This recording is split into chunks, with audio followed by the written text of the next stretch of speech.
Man, yeah, just wear the beanie. That's it. That's pretty solid. I feel good about that. That's a good way to start this. Get the attitude up high, you know. Good trade 2Js if you could become Wolverine. Where are you getting all this information? I definitely heard some rumors about it. Are you still going? I get goosebumps thinking about it because it's like you can hear them get. The car, I was going to qualify and I was going to drive that out the racetrack. Just threw the hood over the ditch and longest employee of knots. You did some digging there, huh? Look, we can't all make it to FD events. I get it. It's tough. I mean, there's a lot of them. There's flights and hotels and all that stuff. But you can still represent by heading over to shopfd.com, using podcast24 at checkout. Save yourself 20%. Hats, shirts, bunch of stuff, skateboard decks. I mean, they're making new stuff all the time. Good. Make sure to check back off. And they do random sales too. I don't know if you knew that. Yeah, just make sure to check it out. So shopfd.com, maybe when you're scrounging for notes, when you're trying to launch your own podcast about drifting stuff, you know, you're checking the FD website, all that stuff. But while you're perusing, open another tab, I don't know, whatever browser you're using, and check out some merch. So shopfd.com, podcast 24, just the numbers. Save yourself 20%. What's going on, everybody? Welcome back to the Outerzone, the official podcast of Formula Drift. My name is Jacob Gettins, and we have Mr. Dmitriy Brutskiy. Privet, how are you doing, buddy? Hey, how's everything going? I can't say that in Canadian. No, it's just like, yeah, how's it going, eh? That's like probably the easiest way. Yeah, what's up? So I got to ask, like, do you speak more Russian? Do you speak more Belarusian? I know they're similar, but they're not the same. Yeah, well, when I speak my foreign language, then it's Russian. Okay. And but we mix it more. English, Russian, mostly English at home with kids, even though we try to teach them some Russian. But yeah, it's easier when you don't think about it. It's mostly 50-50. So is it just one of those, like, you just whatever comes out of your mouth is like what you're speaking in? Yeah, and then I guess it's like, now I mostly think in English. If you go that way. Because I have some friends now in Cali when I went out there. The guy who I sold my championship car to, he is fresh from Russia and he speaks only Russian. So when I have to talk to him, I have to think about what I'm saying. And I'm like, forgetting half the words and have a big accent, if you will, in a way. So it's kind of weird. But when I talk to anybody else who's local, it's so much easier for me. Just don't think about it. Let it flow. And you've been in the States for what? I mean, it's been 15 years, 16 years? Since 2001, when I was 15. 2000. Okay, got it. 2001. Yep. Okay, so even further back than that. That's crazy. Mm-hmm. Huh. I wasn't sure when the whole family moved over. You guys came from Belarus specifically, and then to what, like Spokane? Yeah, Spokane, Washington. I lived there for a little bit over a year.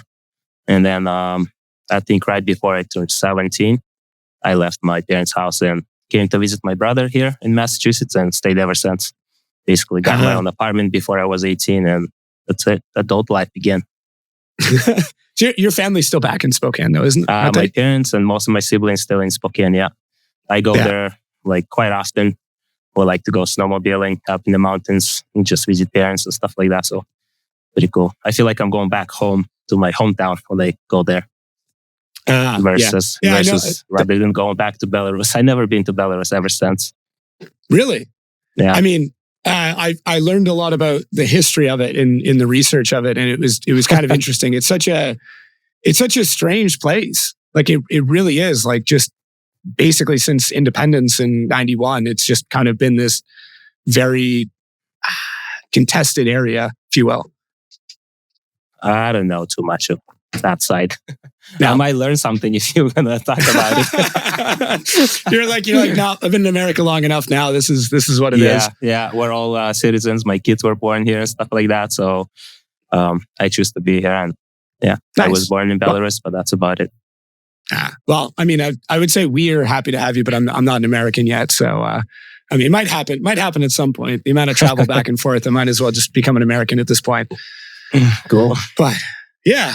So how's the off season been? I know we chatted a little bit at the LZ World Tours. It's kind of like a follow up to that. But how's prep been? How's the car looking?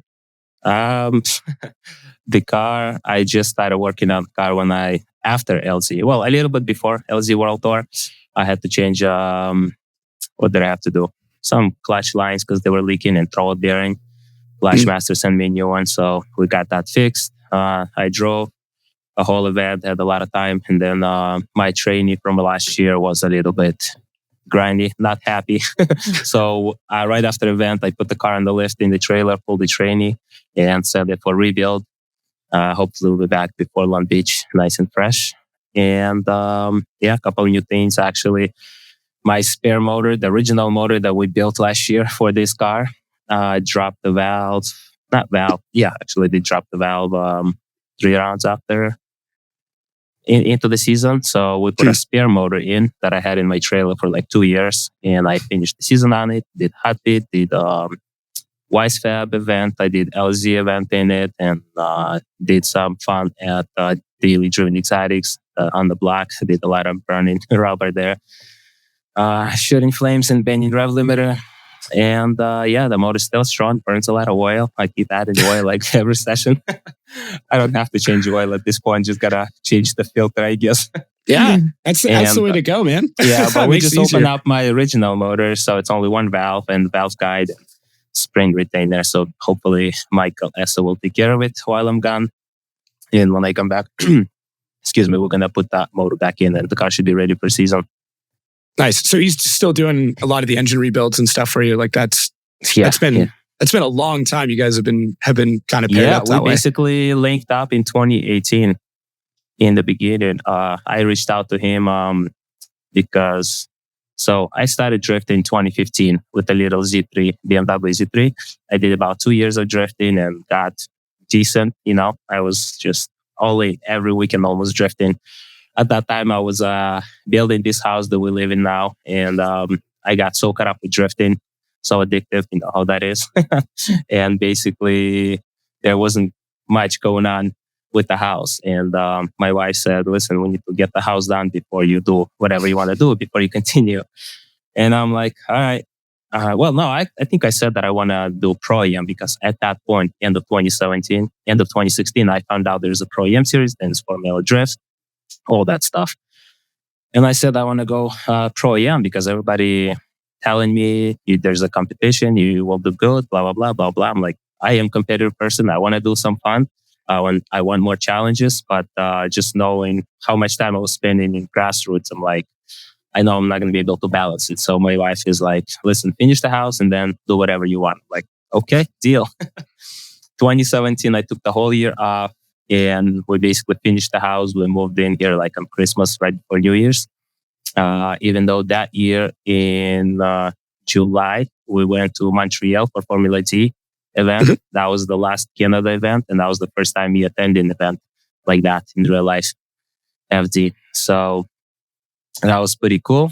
And then, 2018, we moved in. I had another Z3. I had a couple of Z4s. I looked up if anybody ever drifted Z4 and I see Michael Essa. He drifted Z4. So I hit him up on Instagram like, hey, dude, I saw you drifted Z4 before. I'm trying to build one for Pro-Am, Pro 2 at that time, whatever, for some competition. And how is the car? How is the chassis? Is it worth spending money on or should I, do something else? He's like, it's a really fun chassis, quick, fast transitions, blah, blah, blah. And by the way, my car is for sale.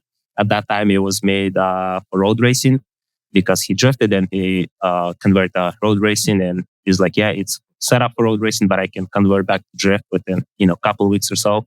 Basically, put back the handbrake, ankle kit, change a little bit suspension geometry and stuff like that. I'm like, okay, I'll let you know. And I thought I have, half a year before the season starts, but it was like January when I hit him up. And you know how time flies. Before I knew it, it was like middle of February. And then I found out US Drift at that time had a shootout, not a full season. And it was in like April or something like that, maybe early May. I don't know. It wasn't too far into the year. So I'm like, man, I don't have time at all. So I hit up Mike. I'm like, hey, is the car still for sale? He's like, yeah, it is. I'm like, okay, then I'm coming over in like 2 weeks, pick it up. He's like, okay. He had a stock motor. He's like, do you want it with a stock motor or a built motor? I'm like, of course I want it built. So he built it, swapped everything to drift spec. I came over, went to Willow Spring, tested it. I loved it right away. Felt comfortable, even though coming from a Z3 that has like 200 horsepower, if that. It was a 3.0 M54 B30, so for a little car, it was okay. Jumping into that, it was too much of a car for me. Anyways, I did about 2-3 events, like local grassroots events, got a little bit comfortable with that, and went straight into competition.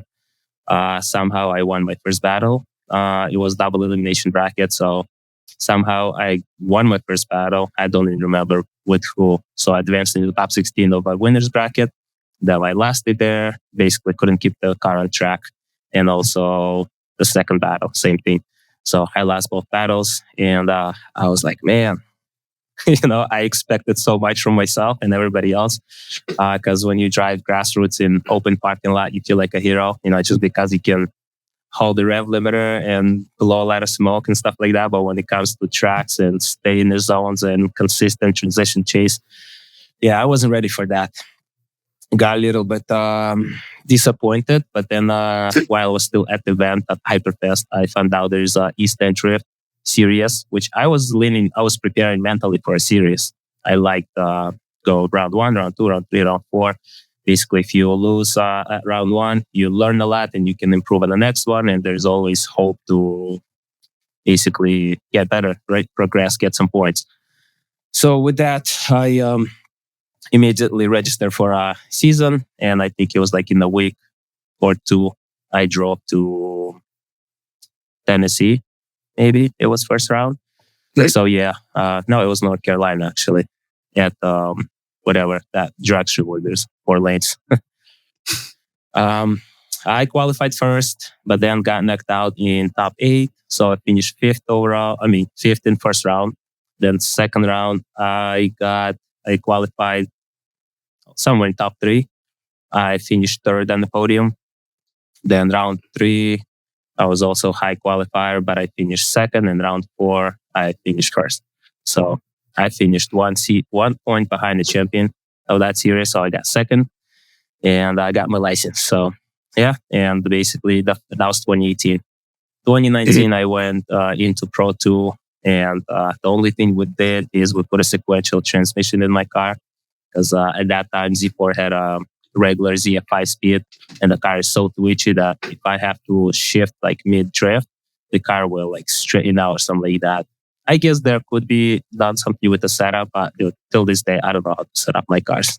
Michael Essa or Turbo Mike is the guys that help me with setup. I started to learn a lot, and I can do feedback. Before I couldn't even tell him what the car is doing. I'll just drive around it. I'll just adapt, which at that time, it made me a better driver because jumping ahead of myself when I got into E46, man, I didn't even drive that car because it had an engine failure when I got it, and then went straight in St. Louis.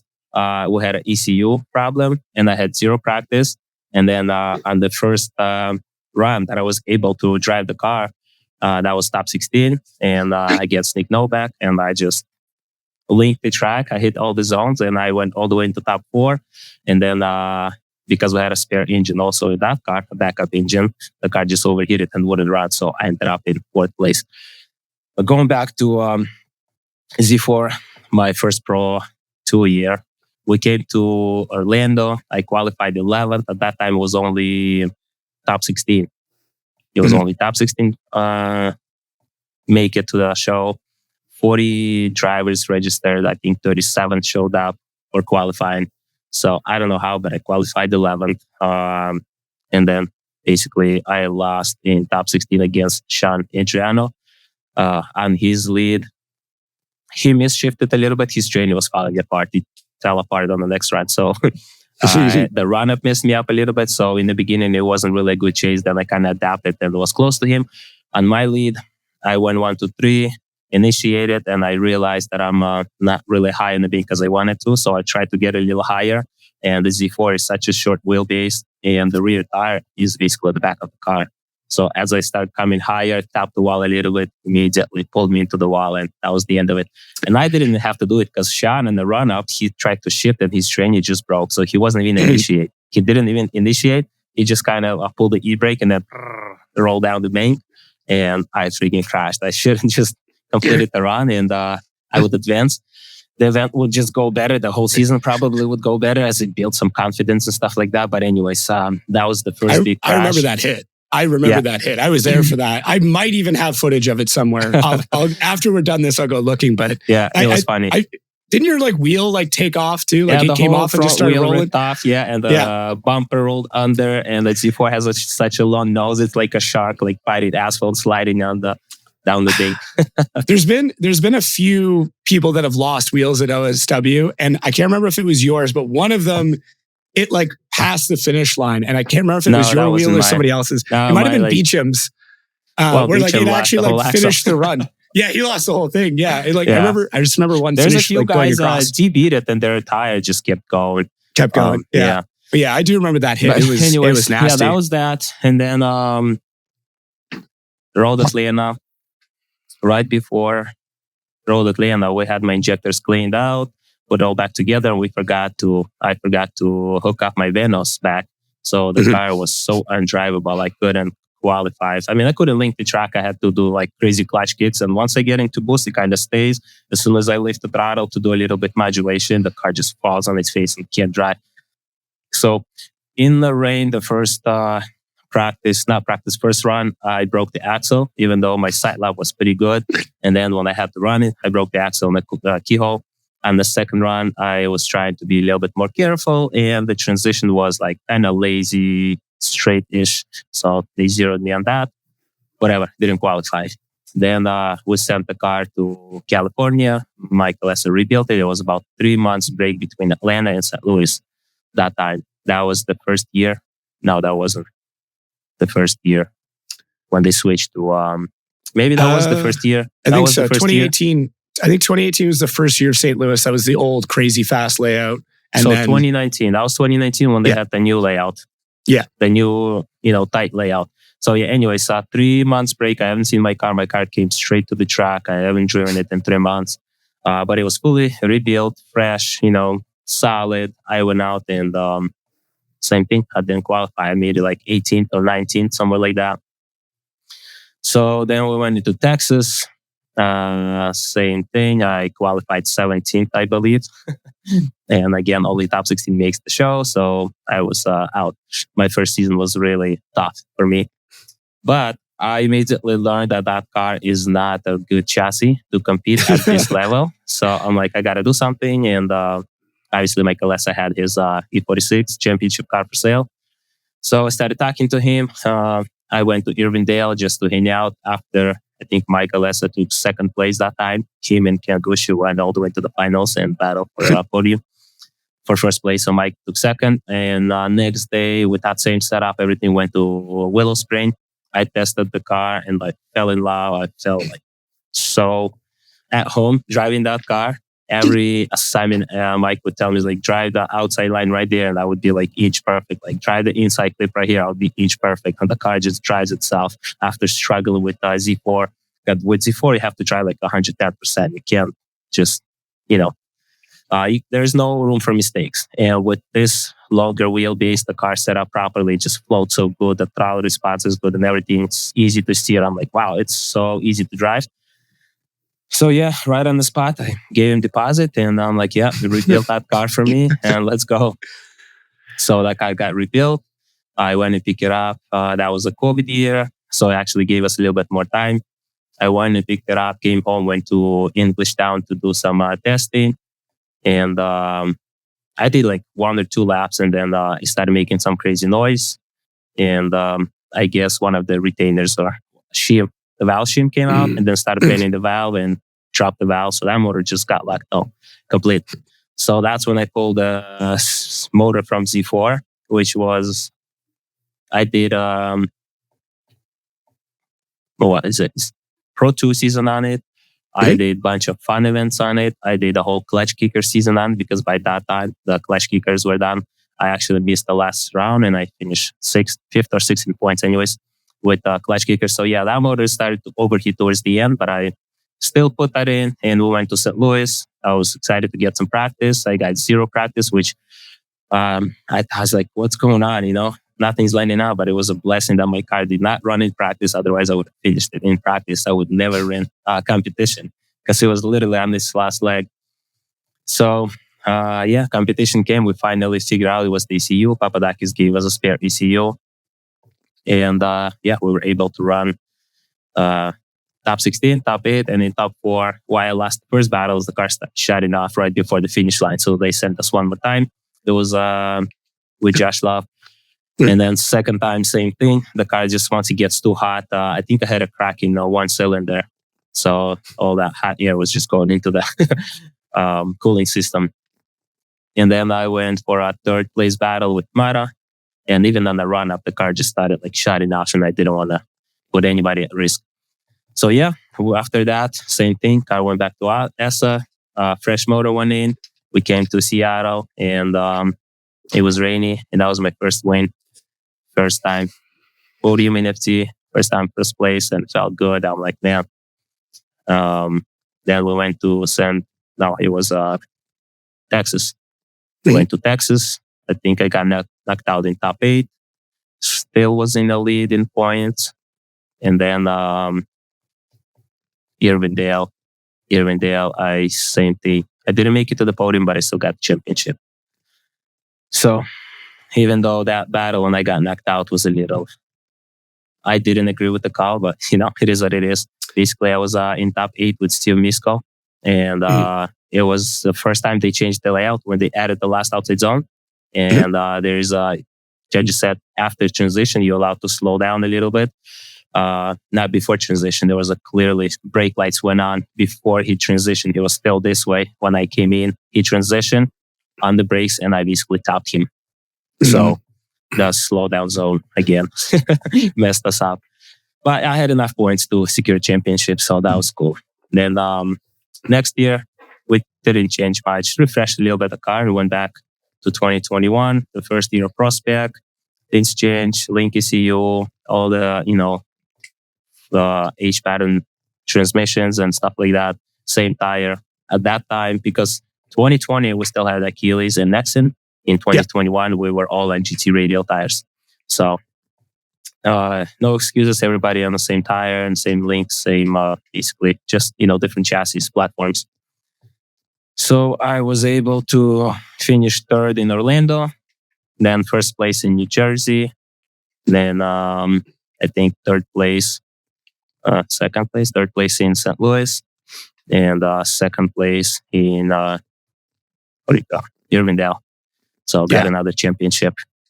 And then then last year was it 2022, Orlando, Robert Thorne walked me into the wall. Then New Jersey, I came back. I finished first again against Robert Thorne, who battled in the finals. Then St. Louis, I think again, I podium.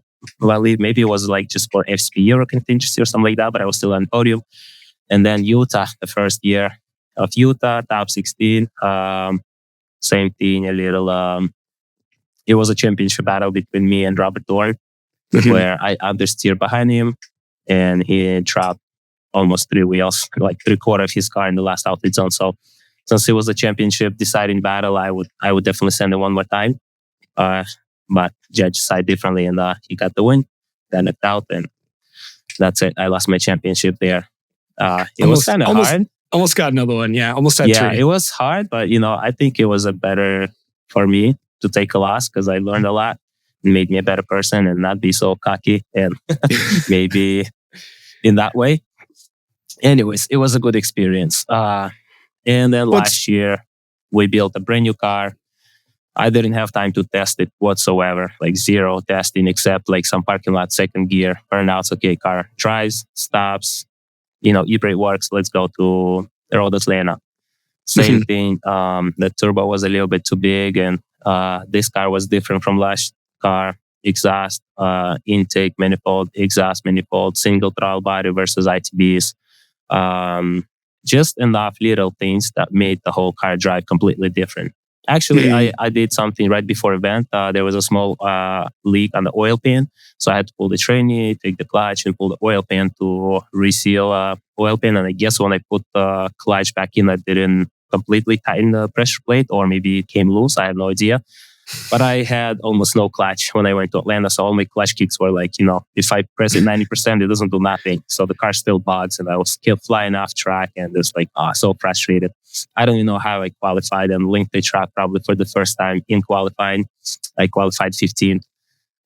And in top 32, I went against Margaritis. And I dropped the wheel. He T-boned me pretty hard and that's it. That was it for me. Then we basically started working on this issue that the car was super laggy and I can't drive. I fixed the clutch. We went a little bit smaller turbo. The car started driving much better. And went to New Jersey. Almost every single battle we had one more time. And I ended up in finals against Cole Richards and took second place. Then St. Louis. What happened in St. Louis? Don't remember. Oh, I remember. We had a little problem with tune or some kind of stuff. I don't know. That mostly me. Things got in my head just because one of the buttons didn't work the way I expected to be on my tune. A little anti-lags. So whatever. It just threw me off when I went in my top 16 battle against Jeff Donati. Yeah. Mm-hmm. So basically, I qualified also pretty low, considering. I mean, like mid pack. I'm used to qualifying high, and I like to lead first. When I set my lead, pretty good, then I just have to chase according to what the other driver did behind me. If it was close, then I have to push. If he made a bunch of mistakes, then I just do safe-ish run and basically seal the deal. So, but chasing first, I didn't know how much I have to push and how it's gonna go. But like I said, I don't even remember that chase because when we were supposed to go, the light comes down to go. I pressed the button for any lag and it just didn't turn on for some reason. So in my mind, I set up the start line while the car started moving. I crossed the finish line and I'm like, man, why didn't my any lag came out? Why didn't it work? And I still think about it and completely don't even know how I chased him. And I talked to my spotters like, dude, that was a complete, a wash, a throwaway run, wasn't it? He was like, no, you were like, a car and a half, 2 cars lanes behind consistently. Follow his own. Like, really? Then watch a little replay and like, oh, wow, wasn't that bad. But, and then I went for my lead. I did, solid lead, but he was on my door the whole time and he got the win. So that was that. In Utah, we came to Utah. I felt pretty good. I'm like, that's it. The championship is out of reach. Ben Hobson killed it the whole season. He was over 100 points ahead of me. So I'm like, the championship is not even a goal. I just want to do a good event. I want to win this event and just have fun. So we had a good practice, went into qualifying. And the last run of the practice, I chased Ben and I tapped him a couple times here and there.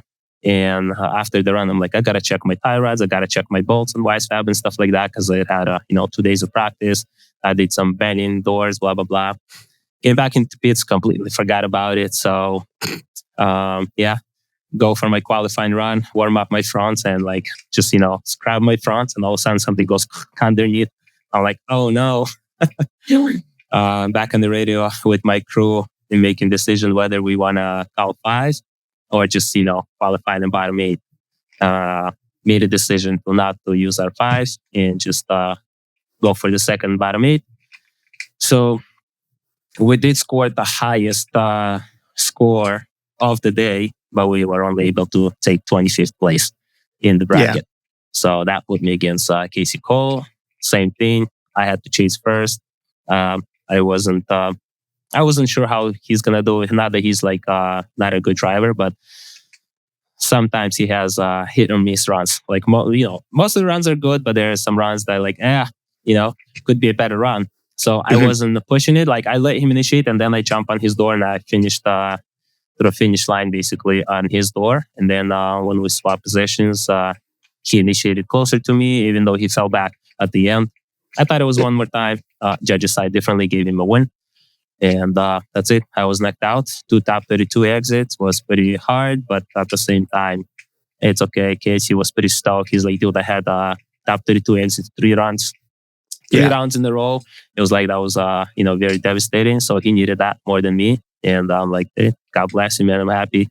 That was a good motivation for you and stuff like that. So, but I was looking for actually coming into the event, I was talking to Turbo Mike and the whole crew. I'm like, listen, we're going to qualify first and I'm going to fall into the bracket and I'm going to beat everybody who's ahead of me in points, which was Ben Hobson, Andy Hitley, and Rudy Hansen.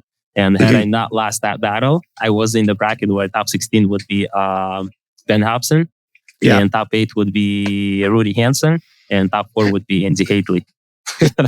So I was like, man, I almost went to plan, but it didn't. Yeah, it's definitely tough. I mean, it's interesting to hear you kind of talk about being, I guess, like knocked off your pedestal a little bit too, because like winning 2 championships, like I think anybody would get a little bit cocky, because like it's tough not to, right? Like when you have like that level, I mean, even looking at like some of your comfortable stats. with that of winning. confidence, you don't even see it until you get knocked out. It's like, you feel weird, ashamed, but it's like in reality, it's not. It's humbling, it's good, but I don't know how to explain it. I needed that, so I'm not even that. Yeah, no, it's good that you're aware of it and you see it as well. And I mean, you didn't see it at the time; you just saw it after you kind of got dropped down, and you're like, oh, that's kind of a dick. Like I need to, like, this is good. I need to like learn what it's like to struggle again and get back into competition. Yep. But what's been super interesting going through your career, which like you did a phenomenal highlight job. I got to like most of my notes are already finished, but what was super interesting is how much you learned how to drive around problems. And it's something I've been thinking about for a long time, that now that we have so much information available about chassis setup, about like everything, right? Within drifting, we have so much info now. I feel like a lot of drivers coming up have all the answers right off the bat, which is great because they're progressing so fast, right? Like these, I mean, your son, Jacob, like just seeing his driving is incredible. It's pro spec level driving 5 years ago already. But I think the issue that we're going to run into is that a lot of drivers now aren't going to know how to drive around a problem that they can't immediately fix. Right? Maybe a lot of drivers will be, even throughout my career, I would see and I would hear a lot of drivers always blame it on the car most of the time, which, not that they were wrong. Later, I found out that could be the car wrong setup. I never was able to say what's wrong with the car. I thought it was just me. So if I didn't stay in the zone long enough, I'm just going to go harder and faster in the next run. I'm just going to transition later to make it up to the next zone. And I have a really good spotter. We've been together since Pro-Am years, since 2018. And it's been consistent. And he have helped me progress so much. He's not a drifter himself. He's a car guy, but he basically knows how to guide me throughout the course. If I messed up somewhere in the beginning a little bit, but then I have a huge mistake at the end, like my first impression, like, yeah, that's okay. A little mistake in the beginning. Like I can fix that. Let's talk about that, huge mistake at the end.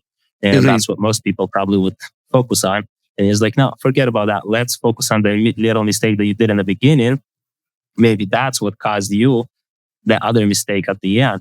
And I'm like, okay, well, let's try that. And we would start work from the beginning, my initiations, my run up. Sometimes I would give a little too much room in the run up. He's like, hey, what happened with that? Can you stay closer? I'm like, when you're behind the wheel, everything looks a lot closer, faster. And I watch replay. I'm like, I was miles away. I need to be a little closer. So, we would start working our steps from the beginning and progress. And once I fix something in the beginning, the rest of the run just goes like butter. Like a lot of times I don't even have to worry about the last zone mistake that I did earlier because everything got fixed from the beginning. So having a good spotter is huge. He always calms me down. He always keeps my head cool because I'm very hot-headed. Used to be, now getting better. I think more and more drivers are realizing that, your initiation, your first zone really does dictate the rest of the run, especially like at kind of at the FD level, right? Like all of these track tracks are set up more that than the other. On some tracks, you can recover a little bit, but some tracks, it's the beginning where you can win the ruthless battle. Yeah, you're always chasing the problem after. Like, I feel like Utah, if you really don't get that initiation down, your second zone, even with both layouts, like that can throw you off track. And then you can dial it in by the last zone, but you have 3 zones before that all look like shit because you just didn't initiate in time. Yeah. But man, thinking about Utah, imagine we fly 100 miles an hour sideways and run after run, after run, we have to be within like a foot of the edge of the track, completely sideways. Like, I never really gave our drivers credits, but if you think about it, flying 100 miles an hour sideways and run after run, we have to be within 1 foot of that zone every time. It's like, oh, it's crazy. But like, Atlanta's not that much different, right? Like, it's maybe not 100 miles an hour, but it's like close. Yeah. It's almost the exact same. You're just not having to push as wide, right? You've got an inside clip. I would love to see like Atlanta with a first big outside zone. Like, you come through, you initiate, and that is all outside zone, as opposed to like an inside clip at the corner. But guys would just run off, right? You have to initiate on the outside. A lot of people get on the little rumble strip.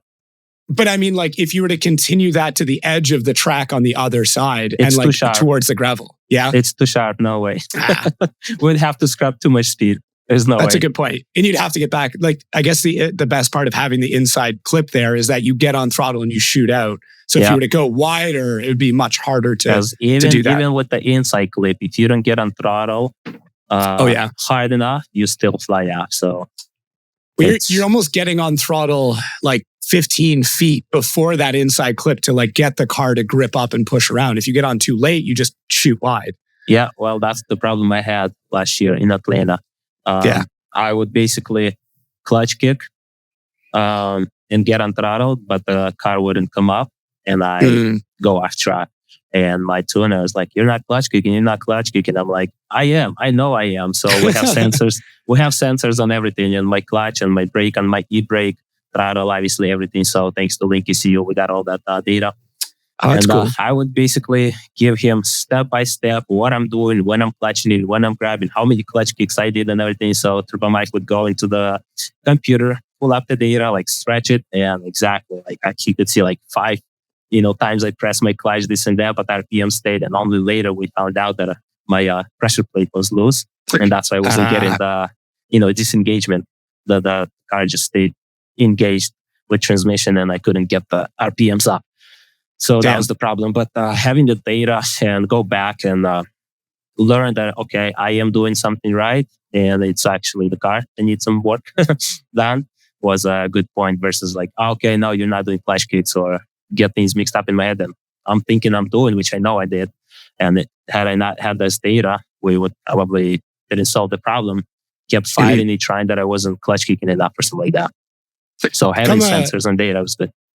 You've come a long way from failing tech a whole bunch at US Drift. So, I mean, you went from, not even having taillights wired up to now having sensors on your e-brake. I wonder, who did you get that from? Weidman or Michael? I got spots, man. I mean, you spent like most of a day just trying to pass tech to do a run. That's funny, yeah. So at that time, I borrowed a car from Weidman. And that was his like a backup beater car, FC. And it had a blown motor 3 days before the event. So I'm like, dude, so I was going there to help him. I already had my Pro 2 license, and Brian was going to for his license. And I'm like, I want to be there. I want to help you, but I also would like to drive. And my car at that time was in California for rebuild after Atlanta. After Atlanta. So he's like, I got my FC. If you can get it running and pass that, go ahead. I'm like, all right. So on the way there, I picked up a motor 6.0 at the junkyard, swapped it overnight. Next day, I went to Turbo Mike. We tuned it like 360 or something like that, wheels and torque. Went back, loaded everything up. And the next day, we went to Virginia to the event. So came out of the trailer, went for the tech. Like, I don't have half the safety, which I didn't know anything about. So a couple of friends helped me wire the taillights and a few other things. So we got that working. We finally passed the tech. I go out to do my first run, and it's on the run up, it's just stalling. You would not run properly. And it's like maybe 20 minutes left for the practice session. I go back into pits, and we're losing fuel pressure, take the fuel cell apart, and all the foam start like clogging up the fuel pump. So we cleaned that out. I don't remember what we did. Just got all the loose particles out and it started working. So I went and did a couple of runs. The next day, I got a couple lucky breaks in top 32, top 16, and went all the way into top 4. And the car was burning oil a little bit, I guess, and I never checked the oil level. And I guess it was pretty low. And the motor started knocking on my lead in top 4. And I pulled back to the start line in my chase against Ricky Hoffman. And start marshal was like, yo, your motor is done. I'm like, just send us before it locks up. Just send us. He's like, are you sure? I'm like, yeah, just please send us. Just go. Yep. On the run up, I go first, second, third, and I hear how the motor is like, dying, about to lock up. Yeah. I'm like, I'm going to spill oil all over the track. So I just clutched in and killed it and just coasted off track before it exploded. So it didn't explode, nothing. And that was it. But it was funny as we were approaching closer and closer. So Brian Wadman on the other side of the bracket, he's in top 4 and I'm in top 4. He's like, dude, if you're making it into a finals, I'm taking my car back. So that was a good event. Yeah, for sure. It was, how'd you guys get linked up? Because you travel with Wadman a fair bit. Yeah. So we started driving together at Club Blues North and Lebanon Valley Drift.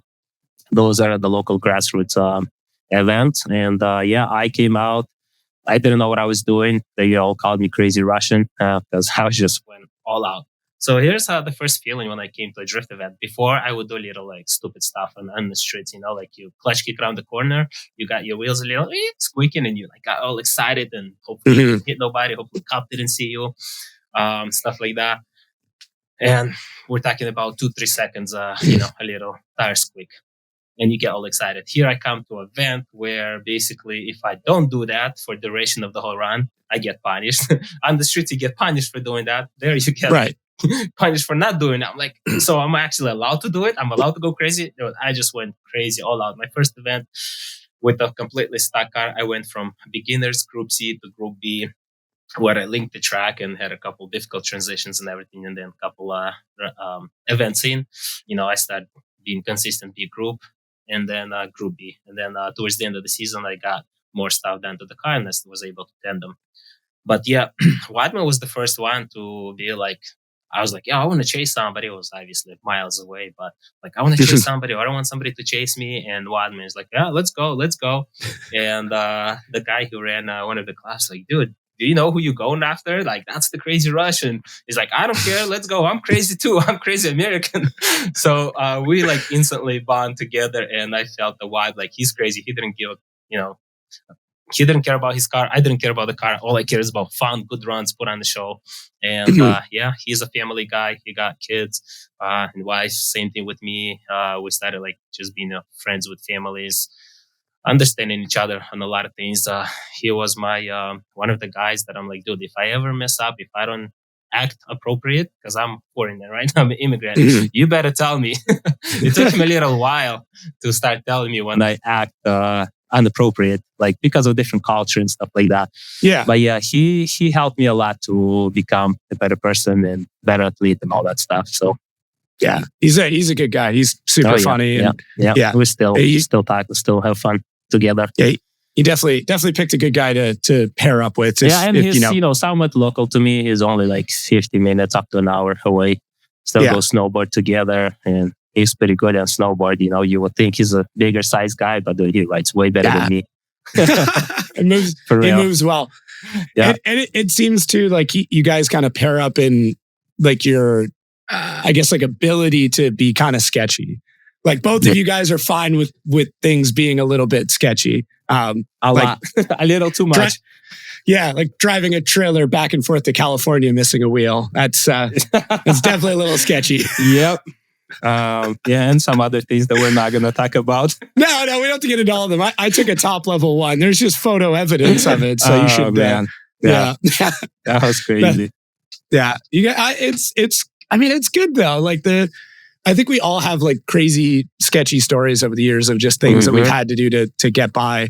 I had a lot of crazy stuff with this guy who went snowmobiling up north, and I bought a snowmobile, and right on the trail it caught fire. It almost burned down to the ground. And I'm like, I pulled over, started throwing snow over that, and it just wouldn't go away. And I'm like, dude, I don't care. I'm giving up. Let it just burn this. Like, I was so pissed off. And Myers like, no, he opens up the pan. I'll just keep throwing snow on it. Oh my God. Luckily, we got the fire off and then had it pull back to the trailer. So I let him ride my sled and I just set out a little bit.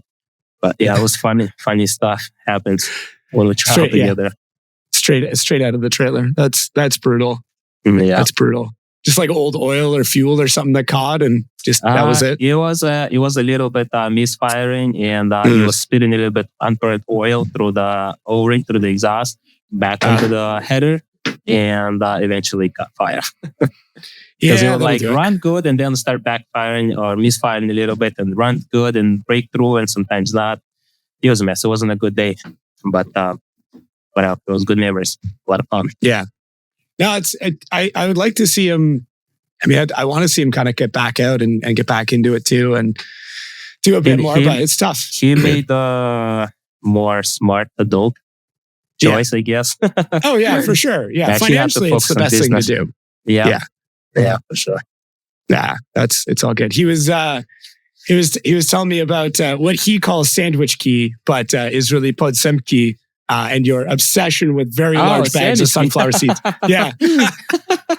Oh, he loves it. Yeah. I got him hooked on a lot of our Slavic food, especially his wife. He loves coming over because my wife likes to cook all kind of food. And yeah, he's more, he's not open to trying new things, which he actually did try a lot of new things with me that I was like shocked. He never had a sunny side up yolky egg that he tried with me for the first time.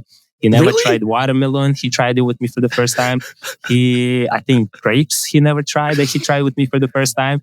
A lot of stuff, yeah. That's not even like that. That's not even that crazy. I know. It's not even like you're getting him into like cured fish or anything like that. Right? Like it's just grapes. Yeah. When I heard, I was like, no way, you're like just, playing. Like, no, I never tried it. I don't know what it tastes like. But he's like, for me, it's more of a texture that I'm not used to. I'm just only gonna eat what I know. But anyways, yeah, he likes a lot of food that I got him hooked on. That's funny. Do you guys cook a lot of Slavic food still, or? I mean, anything homemade is the Slavic style. Fair enough. But yeah, my wife cooks all the time, and that's all she does. If you follow her Instagram stories, like every day, every morning, all her friends like go crazy. Like, when do you have time to do this? But it's kind of natural. She's a stay-home mom, wife, takes care of all that stuff. So yeah, very blessed with that. It is cool. Just like your whole family unit. One, you have a gigantic family, not just your kids, but like sisters and everything else. That's big. But just like your kids always at the track, like the whole family out there. I mean, I've got like a stack of bracelets from last year that your kids made me. Like every time they'd see me, like, oh, I got another one for you. I'm like, all right. Yeah. So I got a little collection going of those. But yeah, it's cool. It's cool that you've been able to balance that and kind of raise them at the track too. Like that's a difficult decision to make, to be like, okay, this is what we're gonna do. But it seemed like everybody's comfortable with it, and that's the life they know. Yeah, it came in naturally. Like, I don't know, we like to travel. Before we had kids, we'd been married for like 5 years, and we travel a lot with my wife. And then when we started having kids, that didn't change much. We still traveled. Our kids grew up in car seats and the cars, driving cross country and stuff like that. So when they started drifting, it didn't change much. We just travel as a family. And she's definitely a ride or die with my wife. And if it wasn't for her, then you guys wouldn't even know me. I wouldn't be here. Probably wouldn't be alive. So definitely big thanks to my wife, Vita, for taking care of me. Keeping you under control a little bit, right? Yeah. But what I was going to say, that's where the never settle came from, because I was always the craziest out of my whole family and just out of community. And people are like, once you get married, you're going to settle down. And then I'm like, no, I was a lot big into like four-wheeling, quadding and stuff like that. So once I got married, I got another quad for my wife. So we rode together. And they're like, all right, once you're going to have kids, you're going to settle down. Then I start having kids, start buying them dirt bikes and quads at 1 or 2 years of age. Still didn't settle. I was like, once you're going to get your own house, you're going to get busy with bills and stuff like that. You're going to settle. I got my own house. took care of the bills, still never settled, and it just became a motto, never settle. I don't know if you knew this or not, but tickets are on sale for FD, and I get a way that you can save a little bit of money. So when you're buying your tickets, right before checkout, there's a little box that says like coupon code. Put in FD podcast. Boom, saved you some money. Don't believe me? Go try it. Seriously, go do it. See what happens. I would say, yeah, you definitely haven't settled. I think you've maybe tamed a little bit. At least you're not, losing your driver's license every couple of years anymore. You've tamed yourself a little bit. I became smarter. I mean, being able to go to the tracks helped me a lot with that. Like after a track day, you just get on public roads and you understand it's not worth like any of this crazy, stupid stuff in risking somebody else's life, your own license, safety, and all that stuff. So definitely became smarter in that area. But back in the day, man, that's before I knew anything about tricks. I will say, I very much want you to build another Del Sol. I would love to see a drifting Del Sol. I just saying, like, it could happen. I don't know, drifting. I still have my DC2 Integra Type R with the Type R engine. Just got to put it all back together. Jacob's like big into JTM or older cars, so he's like, let's put that car for me for my college car or whatever, his first car. And I'm like, I don't know. Was that the Type R engine that was in the Del Sol that you just kept? Okay. Yeah. Okay. Yeah. Still have the nitrous setup on it too? Well, I still have the nitrous bottle and the whole setup from that. And the last time I rebuilt that motor, it has a Civic Type R high compression pistons, like all motor setup. But I haven't put it back in the car. I haven't done anything. It's been sitting for forever. I think it's time. Not that you have a lot of time left, especially with this season coming up. I mean, not this time. I have a couple drift cars to continue working on. I still want to swap everything from my Z4, comp car Z4, into another M3. So that should be pretty quick swap. Just a couple maybe plumbing, some intercooler and stuff like that might have to be rewelded. But everything else should be straightforward on that car. And that's the one I want Jacob to be practicing more and maybe going to Pro-Am next season. Nice. That'd be crazy. How old is he now? 13. Okay. Yeah. I mean, so it's about time. Like, it's definitely looking at other guys who are not really racing to beat any records of being the youngest, but just enjoying our time, enjoying the process. He did start pretty young, and had I had more time and finances, I would definitely push more into him. But still being a driver myself and running, full seasons, it wasn't that easy to invest a lot of time into them, which I still did okay. I think going to the track and giving them seat time. Yeah, I don't think you like. I'm like both for and against the whole youngest driver doing this. Like, it's cool. Don't get me wrong, but you don't want them to hate doing it because they got pushed to be the youngest, right? And I don't want, that. And I also don't want to rush the process and put him on track with other people where, it's going to jeopardize somebody else's car, somebody else's run where he makes a mistake. Like, if anything, we're going to learn it together. I can drive with him. He can make those mistakes in front of me and or behind me where he can learn that. So that's the good part, that I'm not going to have other people pay for our mistakes in a way, because I have paid for somebody else's mistake, and that sucks. So, well, it's a very, it's just a responsible way to go about it, right? Like you can find some private track days or something. My youngest with Jaden, he just turned 10 like last week, but he was 9, and now he's like almost a year of experience driving. So there's another youngster, that guy is crazy. He has no fear. You have to hold him back a little bit because he's just crazy. He's got the opposite issue where he's just constantly wanting to go. He, if I was really like pushing for like the youngest driver in FT and stuff like that, I probably could attempt that with him. But that's not the goal, not the goal. The age doesn't really matter. Like if you see, Juan is being one of the older drivers, and he came out and did amazing in Atlanta, took first place, So Andy Haitley is going against the guy half his age or something like that in Long Beach. This is the cool thing about drifting, that age doesn't really matter. It's, how you feel inside and how you build your program around it. So I think we're not shooting for be the youngest family out there, but definitely to be a strong family, strong team to come out and in a couple of years, in 3-5 years, as long as we're going to be here, it's going to be a whole team out there in FT. That's cool. No, it's good. I love it. I mean, it's really cool that we're right on the kind of the precipice of seeing these like multi-generational families driving together. I mean, kind of on that note, like Hiro Minoa coming over from Japan, like both of his parents drive, and they're both phenomenal drivers. And then, that was kind of the first indication of it. Like he's 14 coming over and driving in pro, and it's like something like that. Yeah, but like he's ready. Like you watch his driving, he's ready. I watched his. I watched most of the drifting, Drift Masters, FT Japan, FT here, qualifying, everything. I love watch anything that's about drifting, any live stream I do watch. So watching FT Japan for the last couple of years when he was in Pro 2 years ago, and then last year he was in Pro. Like impressive every time, and you could see how much he progressed from Pro 2. Still making rookie mistakes to last year in pro. It was pretty solid. Like there was almost no mistakes that you can say, oh, he's just a young kid. Like he was driving. I mean, what did he finish? Second overall?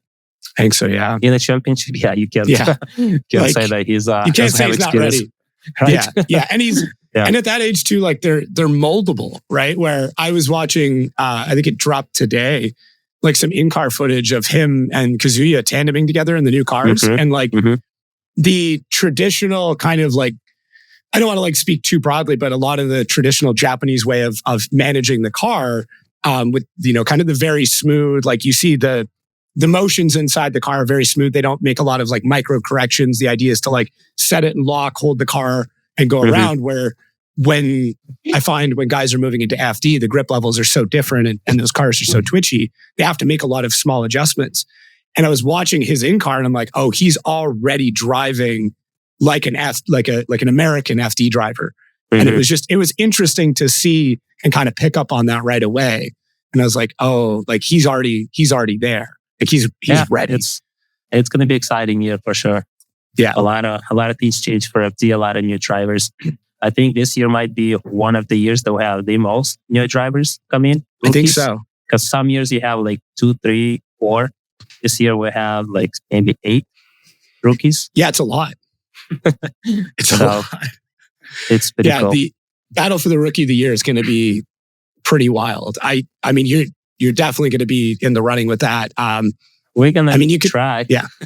Well, the way I look at it is like you're coming out of Pro Spec Pro 2 with the most amount of championships.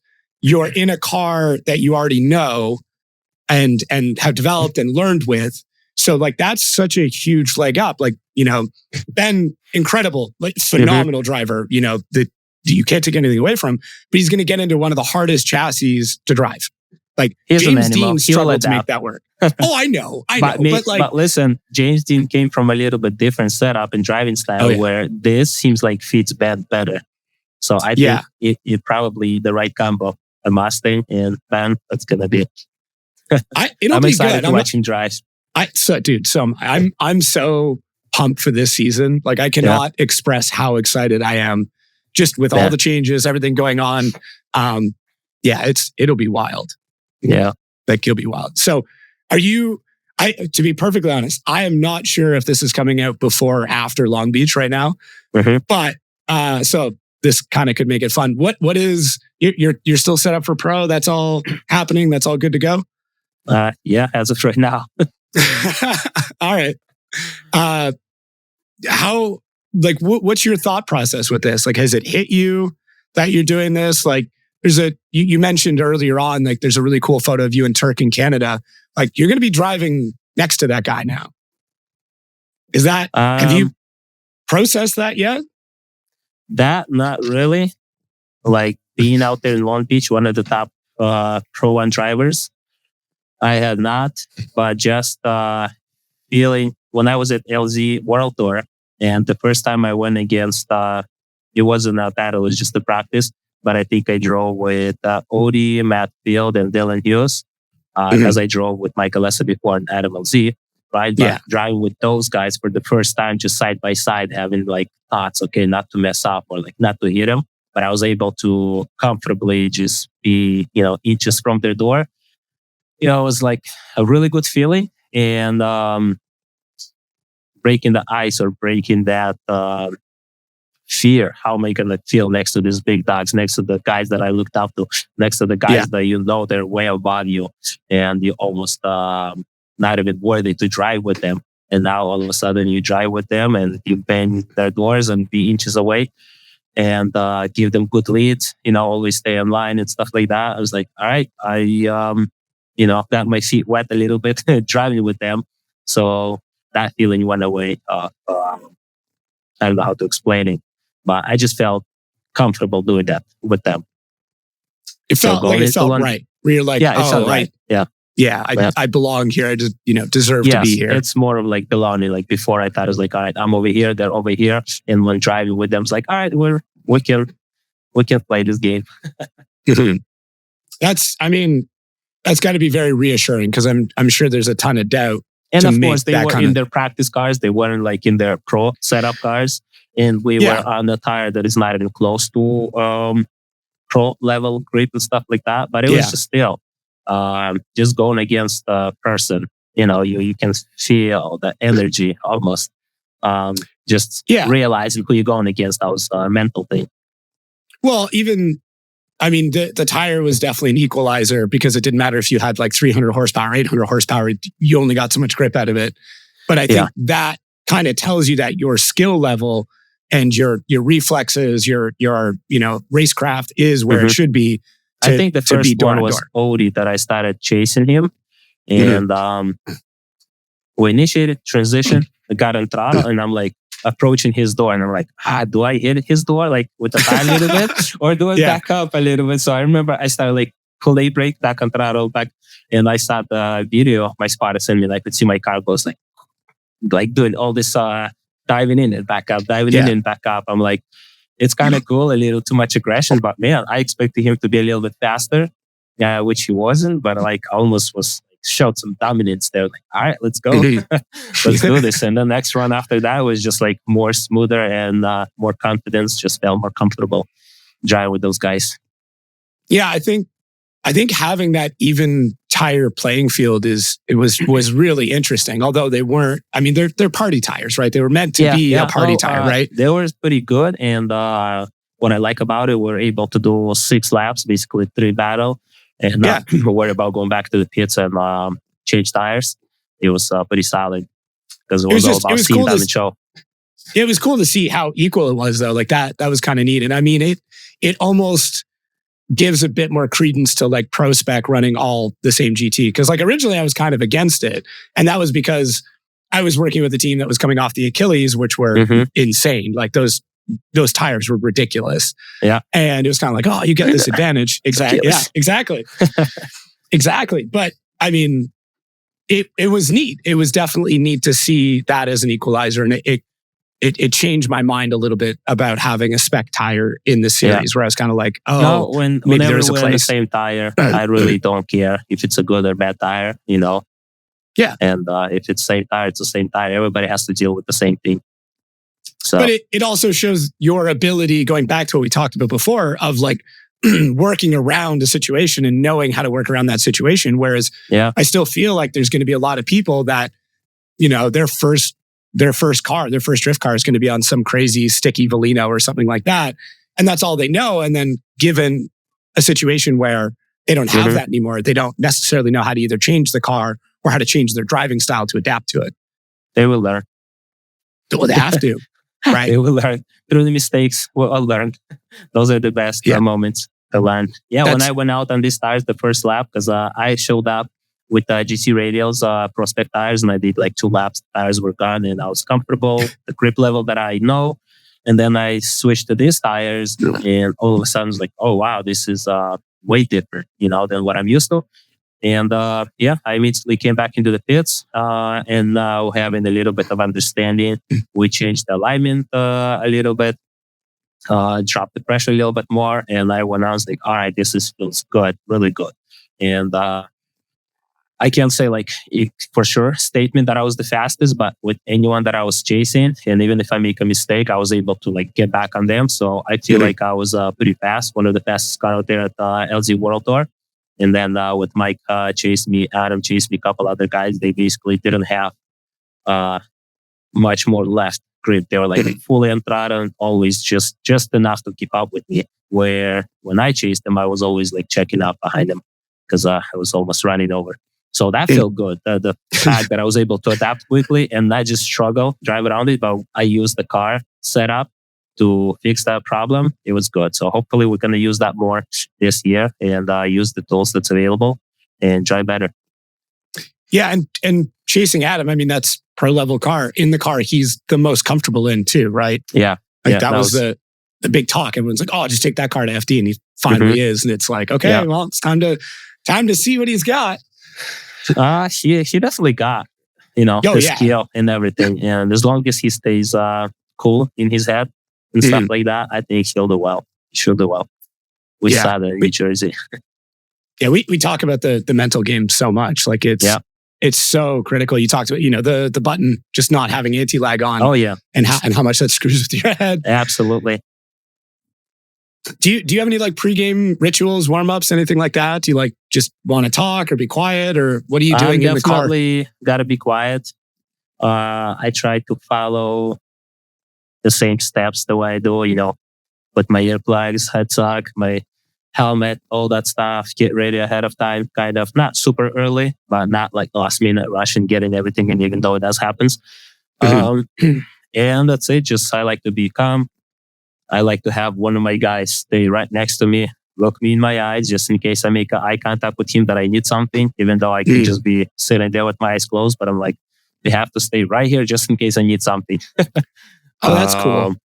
And that's basically it. Yeah.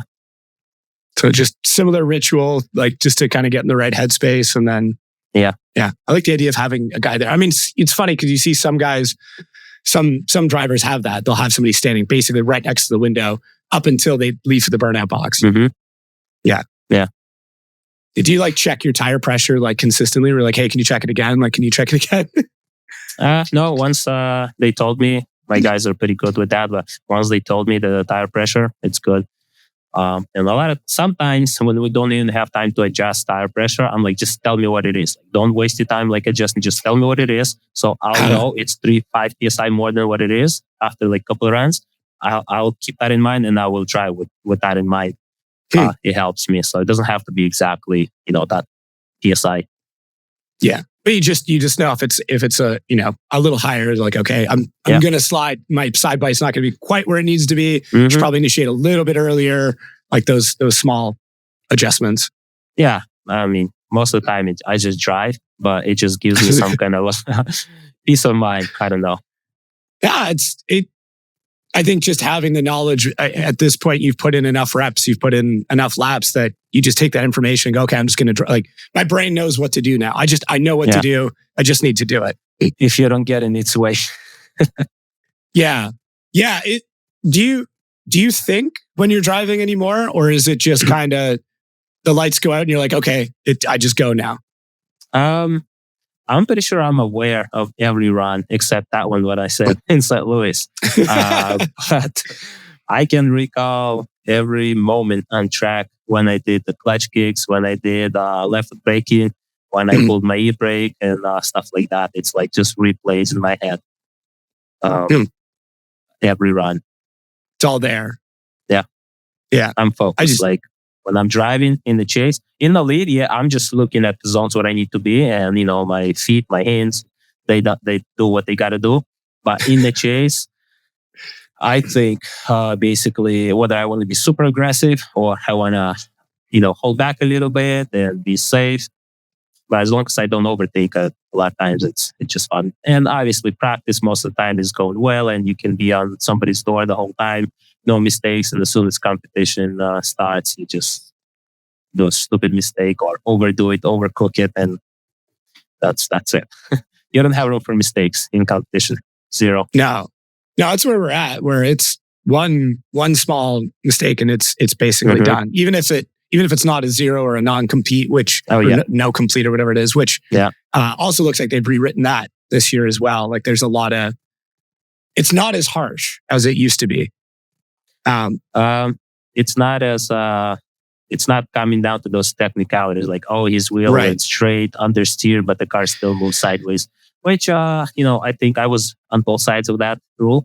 So I think this year it should clear things up a little bit better, which is fine. Yeah, I think the way even like the straightening, it was basically like if your wheels went straight, it was an immediate kind of like zero or not completed run. And now I think it's like 2 seconds it has to go straight. Like it's very obvious that they're going straight. If the car was still sideways, but you understeer straight, but the car continues sliding 4 wheels, I think it's still drift. Yeah, it's a still mistake, especially in the chase. It looked okay. There's no need to zero that out. In the lead, it could be more problematic if the chase driver reacted to that, overreacted. That's my problem. When I'm chasing, it's almost everything happens slow motion in my head. When I see a little, like I'm sometimes watching the driver, if I see them do something with their wheel, I'm overreacting because I'm thinking, all right, this is going to go this way, or they're like straightening out, or something's happening. For me, I'm a little bit overreacting to what's in front of me. Are you staring at that front wheel then, or are you like trying to actually look into the cockpit to see what they're doing? Or are you staring at a logo on the car? Like where do you look primarily during the chase? I look not just one spot. I'm observed the whole car, but also the wheel and the driver. Yeah. Okay, so you're just like kind of moving your eyes around regularly. Yeah. So funny thing, because when we go snowmobiling with my brother-in-law, my cousins, my brother on the West Coast, we had a GoPro on our helmet, and then we watch our footage, and one of the guys post the rides. And my brother-in-law, he's like, I can always tell when this footage is from your GoPro, from your helmet. I'm like, how?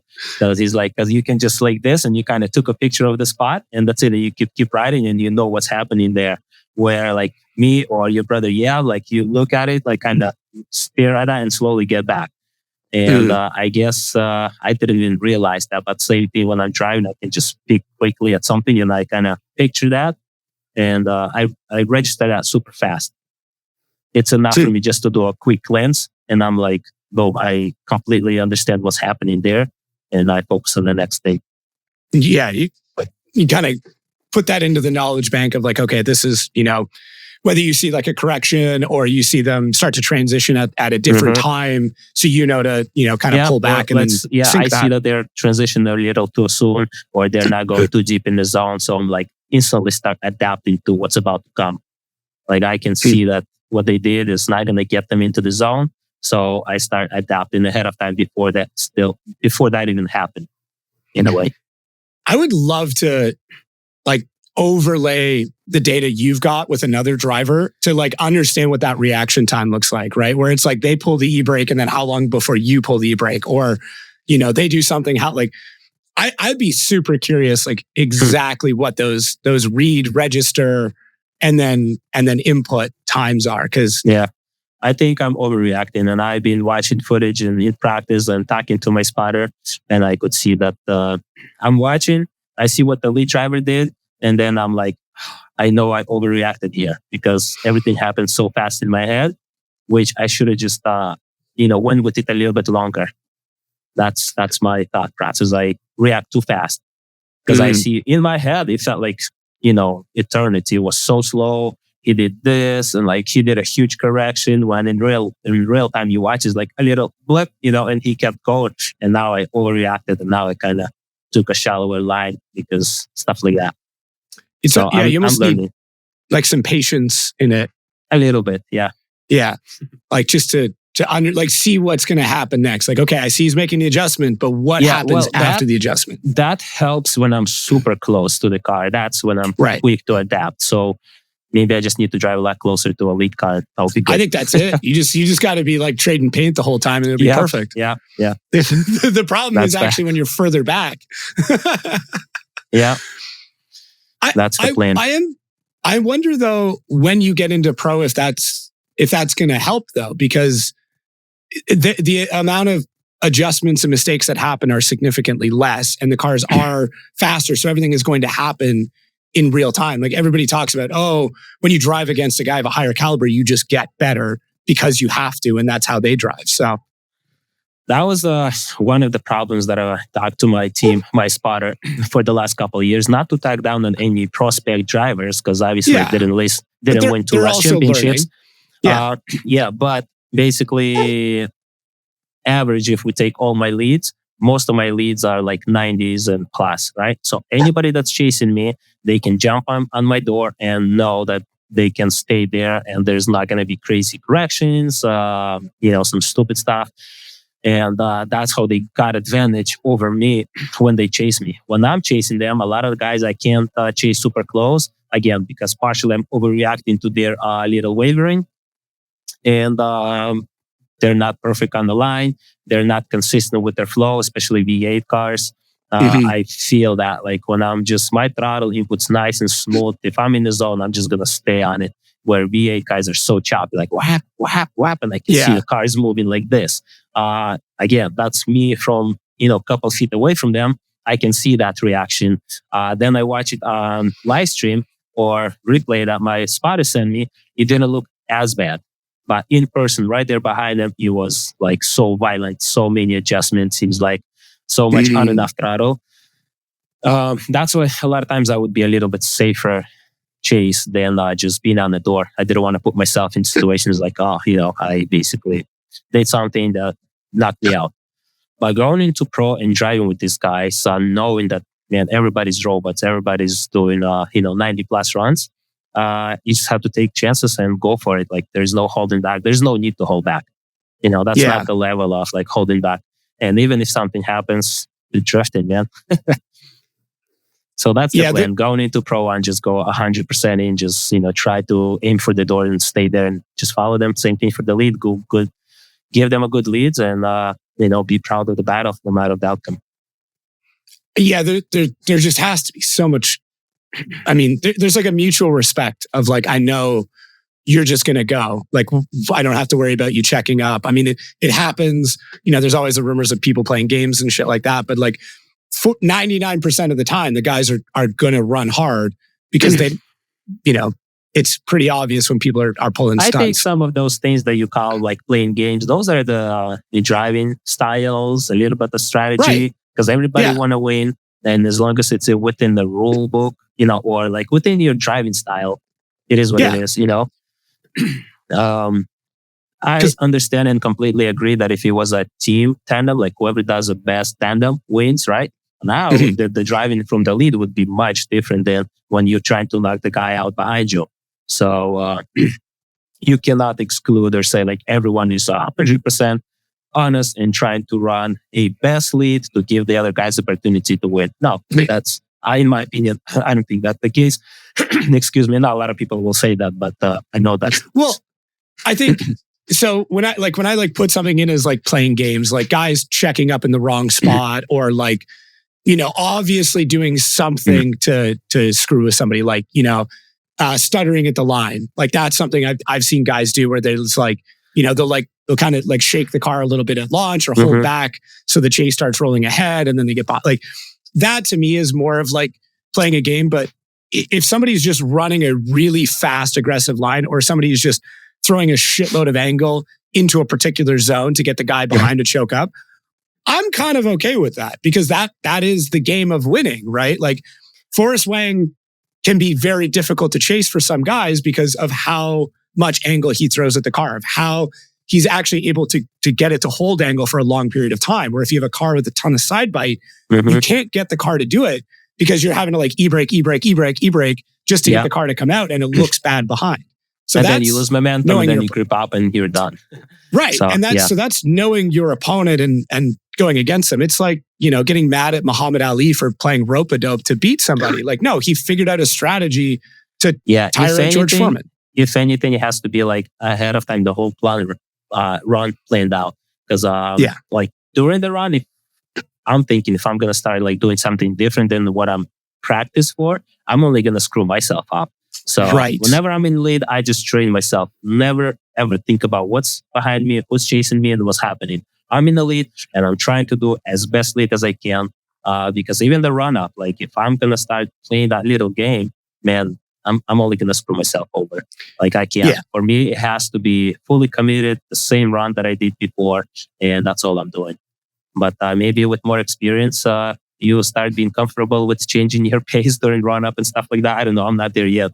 But throwing more angle and stuff like that. The only problem I had maybe a few years back when prospect drivers who, like, I'm not going to name or I'm not going specifically at any drivers, but a lot of drivers, at least 50% of the drivers, they miss half the zones, like, or they dip in and dip out, like, you know what I mean? And they're still dialing grip. And I'm like, listen, I'm running 20 plus PSI, I'm hitting every zone. I want some championships, like loosen up your car. And they would not trust because I'm one of their competitors. They go and grip up even more. And then when I go in the battle with them and I initiate and I'm starting hitting the zone nicely, comfortably, and I see them like passing me almost straight, I'm like, you want to buy that? Left foot brake a little bit. Bye-bye. That's like, but he already lost. At that point, he's already lost. And they just proving the point. I'm like, listen, loosen up the car, drive with a lot of comfort and just, let's show some good tandems. That's really what it should be is like, at beginning of practice, loosen the car up and fill the zones and get an idea of what the line for the track needs to be. Then start dialing in grip. And if you can still fill the zones with that extra grip, perfect. And if you can't, then you found your level. Because at the end of the day, FD is very much dependent on line. Like line is the main thing they're looking for. So if you can't get the line, if you can't fill the zones, nothing else matters. Yeah, here's the secret that hopefully some guys will learn in Prospect. I never, ever in my 4 years of Prospect Pro 2 adjusted my car for the other driver. I did the level of my comfort zone, what I'm happy with my car, and I drove like that. Yeah, in the chase, sometimes I felt like I didn't have enough grip to keep up with some guys. That's what I had to compromise the line a little bit, the angle, to get back in the fight. But, my leads were pretty solid and you can't complain about it. That's what won me a lot of battles. And I was comfortable. And I was comfortable with my car the whole time. I did not have to fight the car for the most part, unless like there's some mechanical issues or something like that. Or after some crashes or somebody like in New Jersey last year, I had so many contacts, either in chase or lead. I went through like 6 tie rods. We had to change. We should have changed the steering rack, but we just didn't have time. And I was so exhausted in the final battle. So my steering wheel was like all over. I was so like, I wasn't confident going into that one more time battle with Paul Richards. That's why I was like playing safe. Because, I'm telling you, my steering wheel was all over and there's walls everywhere. The whole rack's just moving back and forth. The wheels aren't even turning. The shaft inside the rack was moving like this and the wheel was like a whole inch of active toe change. That was crazy. Yeah, I do. Like, I think at the pro level, obviously things get different and things change and setting up the car and changing the car a little bit, for your opponent is going to be something that's necessary at some point. Maybe not year one. I think year one is definitely like, okay, I just have to figure out Long Beach. I just have to figure out, these tracks I've never run before. But yeah, anything below pro, like unless you really, really know that car, I don't see any need to. Like, you just don't have the experience yet to even know what that adjustment's going to do or how to drive it. Sorry. Yep. For real. Yeah, keep just it get simple. the car when it's comfortable for you, because you're the one driving, and then you can change some things, your approach. Cheat the line a little bit, which is fine. But I think getting the car comfortable to the driver is really important. Work on the driver mod. It's easy to get. So I think the teams and drivers overcomplicated things for themselves, and it's not working for them. There's a few drivers that things work out and they can be aggressive, fast, and look good. But I'm talking about the people that can really get out of top 32 a lot of times and get stuck there, constantly. Yeah. And those are the people that struggle. And that's who I'm talking to. Loosen up your car, get it really comfortable. Don't worry about that you're slower than everybody else. Go out there and, right now we don't have that qualifying anymore. But what it used to be, like, go and qualify high and get you in a better position. Because they put themselves in that position where they have to go against, a better driver, top 32, and that's it. Well, now like, especially with ProSpec, I mean, they don't know right now, but you're going to know who you're up against. you know, which don't overthink that. Like, don't get that in your head. Because I think that's going to be the problem with this setup is guys are going to overthink what they're doing. And try and set the car up immediately for that person and not think about anybody else. We already had that in 2020 with the COVID year. We had a little bit of bracket set up ahead of time with that cheap Tron. Yeah. So, you know, it's okay. It's kind of cool. You can lay out the whole scenario in your head. Like, if I get through this, then I might get that, and a lot of things. But yeah, for me, Connor Shanahan is going to be my first battle in the seeding bracket. It's but listen, if I didn't have him in my bracket to battle him, we could go a whole season and never line up against each other. So I take it as a privilege to go and battle this guy, and whatever happens, happens. You know? Yeah, and I mean, obviously phenomenal driver, but he's going to be in a vehicle he's not used to, potentially with a power plant that he is not used to. And he's jet lagged. I know, I'm not trying to make excuses, but it's just like, I think I like to look at scenarios as a whole and be like, okay, is he one of the greatest drivers on the planet right now? 100%. Like, you can't take anything away from him. But here's everything that he's dealing with that somebody else isn't dealing with, right? I'm sure he's going to be here on time early to get, acclimated to the time change and all that stuff. Yeah. Yes, he's going to be fine. Yeah. No, it's wild. I'm going to have a lot to deal with. That's for sure. You've got your own problems to deal with, but yeah, it's, I'm pumped. I'm pumped for you to be able to drive against him. I'm stoked that he's here. Yeah. Just the whole season. I do want to touch on, you potentially driving, pro spec as well. Is that just for seat time? Like, you're going to run the same car, everything? Probably 2 cars. Okay. And, seat time, and I don't know, maybe not so stressing about pro spec will give me better chances to win another championship. And, driving a more gripped up car with better drivers will kind of, help me do better in prospect. But yeah, it's, we're there. My whole team's there. I got a trailer to fit 2 cars in there. And I'm like, why not? Yeah. I have partners to help me. Hopefully, as of right now, gonna confirm a couple more things in the next few days. But to help me pay for tires and prospect and stuff like that. So, the entry fee wasn't that much compared to the rest of the stuff. I'm like, let's go for it. Why not? Yeah, the entry fee is the cheapest part. For sure. Yeah. Are you able to talk about any of the sponsors or partners yet, or is that still ink still drying? Yeah, still just the same sponsors that I had in my prospect season. Link ECU is definitely helping us out with all the data sensors and setting up the car and working in that area. WiseFab get us all hooked up. Yankee wheels, giving me new wheels for the season. OMP is taking care of all the safety. This year I will run on one of the cars. I will run HEK body kit. That's hopefully will arrive on time, and we will be wrapping the car days before Long Beach. Hopefully not in the paddock. It's happened quite a few times. I mean, you go to that track on media day. There's a lot of cars being wrapped. Yeah, and I wasn't invited to media day this year, so that gives me a couple more days to work on the car. Good. And but listen, I don't know. I hope that I'll show up to Long Beach with some a nice logo on my door. Nice. So as of right now, it's never settle, but that can change. That's all I'm gonna say. Oh, that's good. I mean, that's the toughest part. I think people. It's good that you're open about it too, because people go, these guys get all these sponsorships. Like, look, you're going into pro, and you're still we're not very far away from the event, and you're still trying to work this out. Yeah, well, like I said, I'm running regardless. I'm running, if anything, on my own. But I reached out to a couple of friends and I said, text message last minute is like, hey, the big deal that we've been working on kind of didn't seal. Hopefully, maybe for future or something like that. But listen, I'm still going. And if there is anybody that you can think of that will be interested to help me out and can benefit from it, like I said, I'll be there. I'll be running. The car is gonna look sick. You guys can ride the wagon that's moving. So jump on it if you want. And one of my friends called me back. It's like, I think I got something for you. So I'm like, let's go.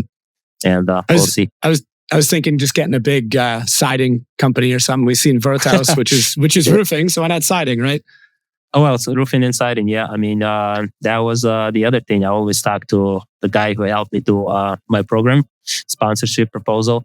I'm like, we got to go after the companies that's outside of motorsports because, man, I don't even feel good asking any motorsports company for money and support because if you make race car parts, right, then all you're going to sell is to the racers. But now if most of the racers expect that stuff for free, then how are you going to make money? What kind of business is that? I understand 1 or 2 drivers, but when the whole field is asking for the same thing, it's not a good business. So as a small business owner, I understand that things have to be, it's a business.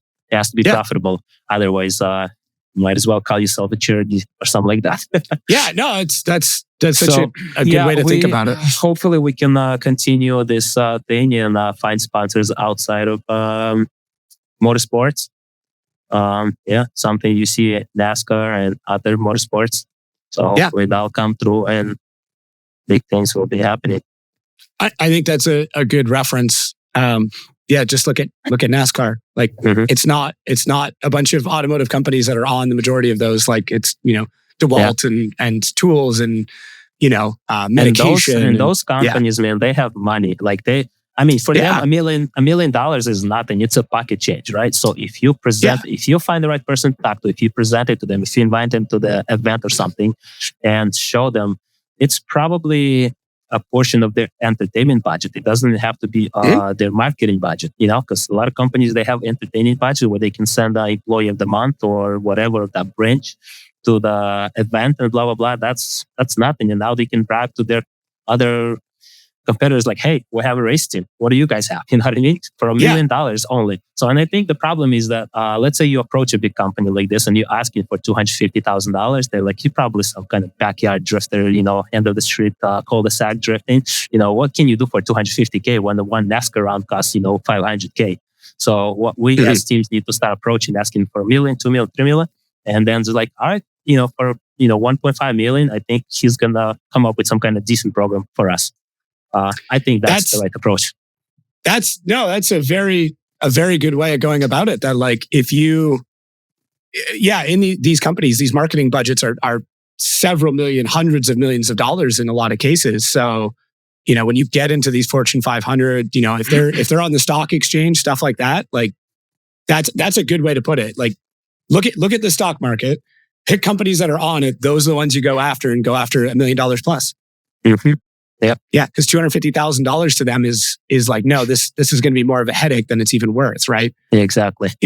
They're blowing that on takeout on a regular. Someone sent me, it was a breakdown of the catering budget for a NASCAR team for a weekend, and it was like $300,000, and it's like, wow, yeah, just in food for one weekend is what you could run. One team? You could run one two team? pro. Yeah, it was one team. Wow.